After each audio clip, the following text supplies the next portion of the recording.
Oğuz ilinin en kudretli günlerinden biriydi. Kafirlerin korkusu, Bayındır Han'ın güveysi, Oğuz'un direği Salur Kazan, büyük otağını kurdurmuştu. 1000 yerde ak otağı kurulmuş, 9 yerde köster çalıyor, toyun coşkusu bozkırın dört bir yanına yayılıyordu. Ak otağların çevresi renk renk kumaşlarla donatılmış, yüksek direkler göğe yükselmişti. O gün iç Oğuz ile dış Oğuz'un beyleri Salur Kazan'ın sofrasında buluştu. Kazanlar kaynadı, koçlar kurban edildi, kımızlar sunuldu. Otağın içinde yalnız şölen değil, Oğuz'un birliği ve kudreti de sergileniyordu. Toy uzayıp sohbet koyulaşınca Salur Kazan ağır ağır ayağa kalktı.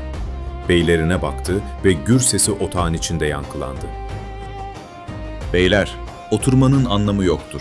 Kalkalım, av avlayalım, kuş kuşlayalım. Yiyelim, içelim, gönlümüz şen olsun." Oğuz beyleri bu sözü memnuniyetle karşıladılar. "Kazan Han, kalkalım, uygun olan budur." Bunun üzerine Salur Kazan, Gökçek Karakoç atına bindi. Yanına 3000 alp yiğidini aldı. Aksaçlı anası, sevgili eşi Burla Hatun, Koç Yiğitoğlu Uruz ve evindeki 40 ince belli kız ise yurtta kaldı. Yurdunun emanetini onlara bırakan Kazan Han, Oğuz beyleriyle birlikte yaylaklara, yüksek dağlara doğru av yoluna çıktı. O gün hiç kimse bu avın yalnız bir av olmayacağını bilmiyordu. Kader, Oğuz ilinin en büyük imtihanlarından birini hazırlıyordu. Salur Kazan yüksek dağlarda av peşindeyken, Oğuz yurdunu uzun zamandır gözetleyen kafirler bekledikleri fırsatı buldular. Poma'nın oğlu Göknek, büyük ve zırhlı ordusunu topladı. Kazan'ın 3000 yiğidiyle birlikte obadan ayrıldığını öğrenince hiç vakit kaybetmedi. Ordusunu Oğuz yurduna sürdü. Kafir atlıları ansızın obaya girdiler. Ak otağlar yağmalandı. Gökçek Saray ateşe verildi. Yılların emeği olan mallar talan edildi. Ak koyun sürüleri önlerine katıldı. Altınlar, hazineler ve değerli eşyalar develere yüklendi. Sonra gözlerini Kazan Han'ın ailesine çevirdiler. Ak saçlı anası, sevgili eşi Burla Hatun, Koç Yiğitoğlu Uruz ve 40 ince belli Oğuz kızı zincire vurularak esir alındı. Oğuz yurdu kısa zamanda sessizliğe gömüldü. Az önce toyların kurulduğu otağlarda şimdi yalnız duman yükseliyordu. Kafir ordusu elde ettiği ganimet ve esirlerle birlikte dağ aşırı yollara doğru ilerlemeye başladı. Geride ise yakılmış bir yurt, sönmüş ocaklar ve Oğuz ilinin yüreğine düşen büyük bir acı kaldı. Salur Kazan dağlarda avlanırken bir anda yurdunun bulunduğu yönden göğe yükselen kapkara dumanı gördü. O an yüreğine tarifsiz bir sıkıntı çöktü. Gözlerini ufka dikti. Yükselen duman sıradan bir yangının değil, büyük bir felaketin habercisiydi. Yanındaki yiğitlere döndü. "Beyler, acaba benim evim mi yandı? Yoksa dağlarım mı ateşe düştü?" Gök yerinden oynadı sanki. "Evimden kara duman tutuyor." Sözünü bitirir bitirmez Karakoç atının dizginlerini çekti. Hiç vakit kaybetmeden yurduna doğru 4 nala ilerlemeye başladı. Dağları, dereleri, bozkır yollarını birbiri ardınca geçti. Yol üzerinde koyun sürülerinin başında duran bir yiğit dikkatini çekti. Üzerindeki elbiseler kana bulanmıştı. Vücudunda derin yara izleri vardı.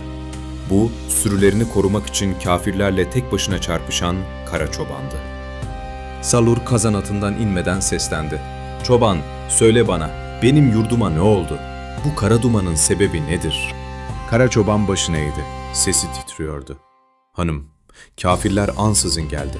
Yurdunu bastılar. Sarayını ateşe verdiler. Ak saçlı ananı, Burla Hatun'u, Yiğitoğlu'nun Uruz'u ve 40 ince belli kızı esir alıp götürdüler. Ak koyunlarını da önlerine katıp dağ aşırı sürdüler. Ben karşılarına çıktım. Gücüm yettiğince savaştım ama kalabalıklardı. Durduramadım." Bu sözler Salur Kazan'ın yüreğine ok gibi saplandı. Bir an konuşamadı. Gözleri uzaklara daldı. Fakat acısını içine gömdü. Çünkü artık yas tutmanın değil, ailesini ve yurdunu kurtarmanın zamanıydı. Salur Kazan, Kara Çoban'dan ayrıldıktan sonra atını daha da hızlandırdı. Az sonra yurduna ulaştı. Karşısındaki manzara, gördüğü kara rüyadan bile ağırdı. Bir zamanlar toyların kurulduğu meydan sessizdi. Ak otağlar yanmıştı. Direkler devrilmişti. Kül olmuş çadırların arasında yalnız rüzgar dolaşıyordu. Sarayının kapıları açıktı. İçeride ne bir insan sesi ne de bir çocuk kahkahası vardı. Salur Kazan ağır adımlarla evine girdi. Her köşede bir hatıra vardı. Fakat o hatıraların sahipleri artık yoktu. Başını eğdi. İçinden yükselen acıyı bastıramadı. Yurdunun haline ağladı. Sonra dışarı çıktı. O sırada av köpekleri onu fark etti. Sahiplerini tanıyınca sevinçle yanına koştular. Kuyruk sallayıp ayaklarının dibinde dolaşmaya başladılar. Salur Kazan onların başını okşadı ve sitem dolu bir sesle konuştu. "Ey evimin sadık bekçileri! Kafir geldiğinde neden haber veremediniz? Evim yağmalanırken neden sessiz kaldınız?" Köpekler sahibinin acısını anlar gibi sessizce başlarını eğdiler. Salur Kazan bir süre daha yurduna baktı. Sonra gözyaşlarını sildi. Artık tek bir düşüncesi vardı. Kafirleri bulacak, ailesini kurtaracak ve Oğuz yurdunun hesabını soracaktı. Salur Kazan, yıkılmış yurdunu ardında bırakarak atını yeniden sürdü. İçindeki acı dinmemişti. Fakat artık onu ayakta tutan şey öfke ve kararlılıktı. Yol boyunca dağları, vadileri ve geçitleri aştı. Bir süre sonra koyun güden yaşlı bir çobanla karşılaştı. Oğuz ilinde Ermeni Koca diye tanınan bu ihtiyar, Kazan Bey'i görünce ayağa kalktı. Salur Kazan vakit kaybetmeden sordu. "İhtiyar, bu yollardan geçen büyük bir ordu gördün mü? Kafirler hangi yöne gittiler?"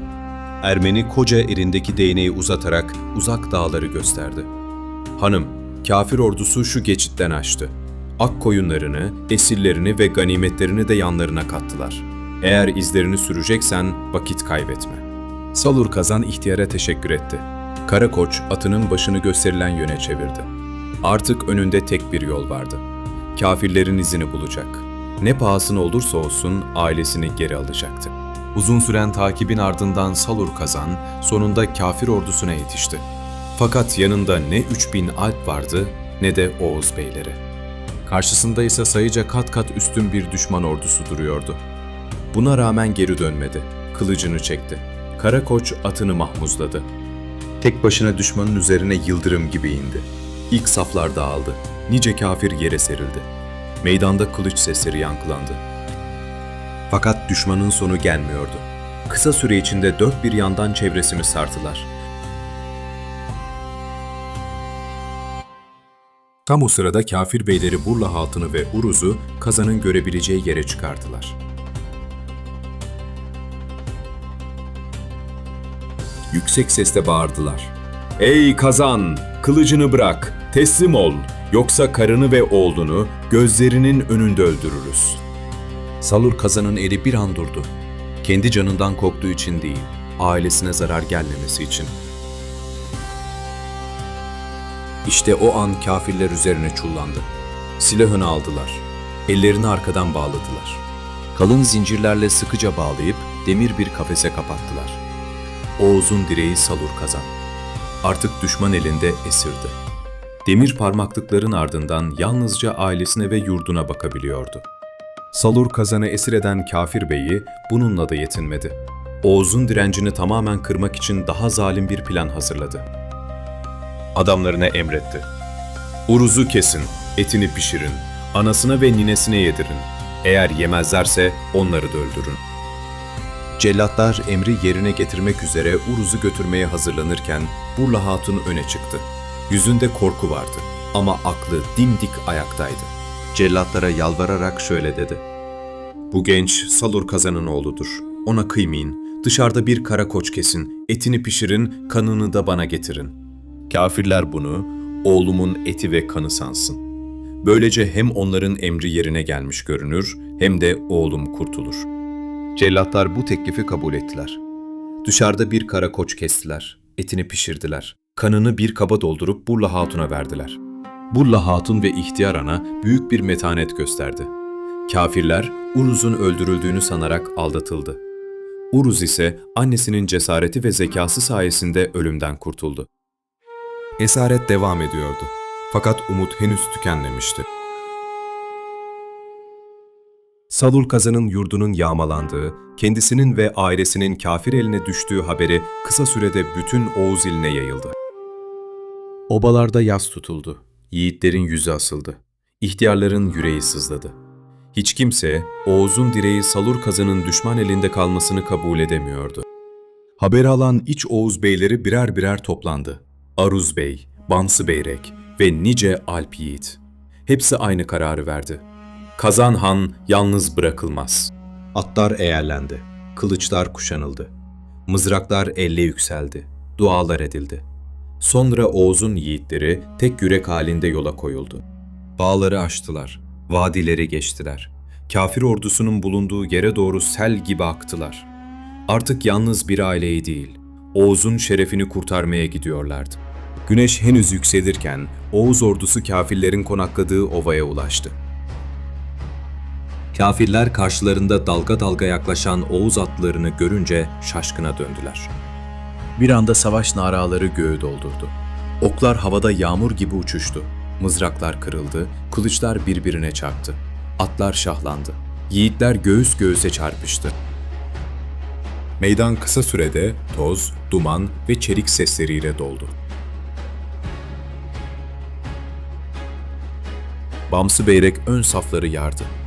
Aruz Bey yiğitleriyle birlikte düşmanın kanadına yüklendi. Oğuz Alpleri kafir saflarına adım adım geri itti. Savaşın ağırlığı altında düşman düzeni bozulmaya başladı. Meydandaki çarpışmanın gürültüsü demir kafese kadar ulaşıyordu. Salur Kazan dışarıdaki savaş naralarını duyunca başını kaldırdı. Oğuz yiğitleri gelmişti. Yurdunu yalnız bırakmamışlardı. O an içinde yeniden umut doğdu. Bileklerindeki bütün kuvveti topladı. Zincirlerini var gücüyle zorladı. Bir kez, bir daha, sonunda demir halkalar çözüldü. Kafes sarsıldı. Salur Kazan bütün gücüyle demir parmaklıklara yüklendi. Parmaklıklar kırıldı. Kapı yerinden söküldü. Oğuz'un direği yeniden özgürdü. Yerde duran kılıcını aldı. Karakoç atına kavuştu. Hiç durmadan savaş meydanına sürdü. Onu gören Oğuz yiğitlerinin yüreğine yeniden kuvvet doldu. Kafirlerse karşılarında yeniden Salur Kazan'ı görünce korkuya kapıldılar. Kazan Bey doğruca Kafir Bey'in üzerine yürüdü. İki yiğit karşı karşıya geldi. Kısa süren çarpışmanın ardından Salur Kazan kılıcını savurdu. Kafir Bey atından yere düştü. Komutanlarının düşmesiyle kafir ordusunun düzeni tamamen bozuldu. Bir kısmı kaçmaya başladı. Bir kısmı ise Oğuz kılıçlarının önünde yere serildi. Meydan artık Oğuz yiğitlerinin.'di. Canını kurtarabilenler dağlara doğru kaçtı.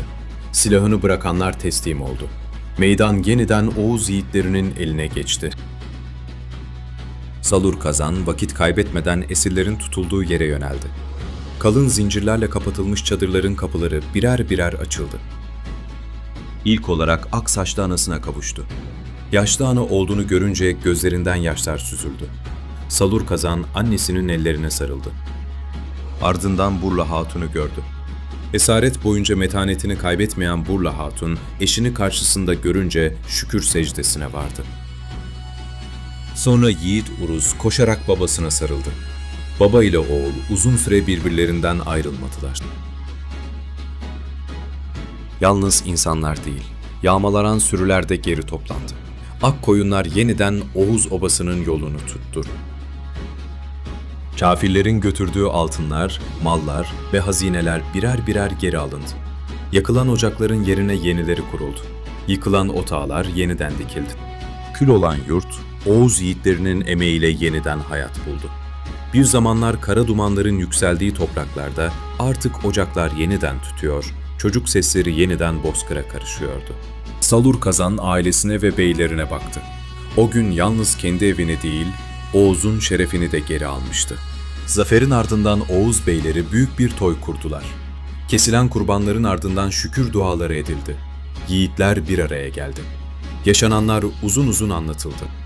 İşte o sırada Bilge Korkut Ata elinde kopuzuyla meclise geldi. Herkes saygıyla ayağa kalktı. Korkut Ata, kopuzunun tellerine dokundu. Bozkır'ın rüzgarı sanki onun ezgisine eşlik etti. Sonra Oğuz iline dönerek duasını söyledi. Kara koç atlara bindiğinizde sırtınız yere gelmesin. Kılıç kuşandığınızda bileğiniz bükülmesin. Ak saçlı analarınızın gözlerine yaş değmesin. Yiğit, evlatlarınızın ocağı sönmesin. Birliğiniz bozulmasın. Allah sizi namerde muhtaç etmesin. Amin. Kopuzun sesi bozkırda yankılanırken toy sessizliğe büründü. Çünkü herkes biliyordu ki yurt yalnız kılıçla değil, sadakatle, cesaretle, fedakarlıkla ve birlikle korunurdu. Salur Kazan'ın evi yeniden kurulmuştu. Fakat bu destan yalnız yağmalanan bir evin değil, bir milletin ocağını yeniden tüttürme iradesinin destanı olarak dilden dile yaşamaya devam etti. Yüce Allah yurda olanı yurtsuz, ocağı tüteni ocaksız, birlik içinde yaşayanı birliksiz bırakmasın. Adı güzel Muhammed'e salavat olsun. Hak erenlerin demine. Videoyu beğenmeyi ve Türk'ün Kalbi kanalına abone olmayı unutmayın.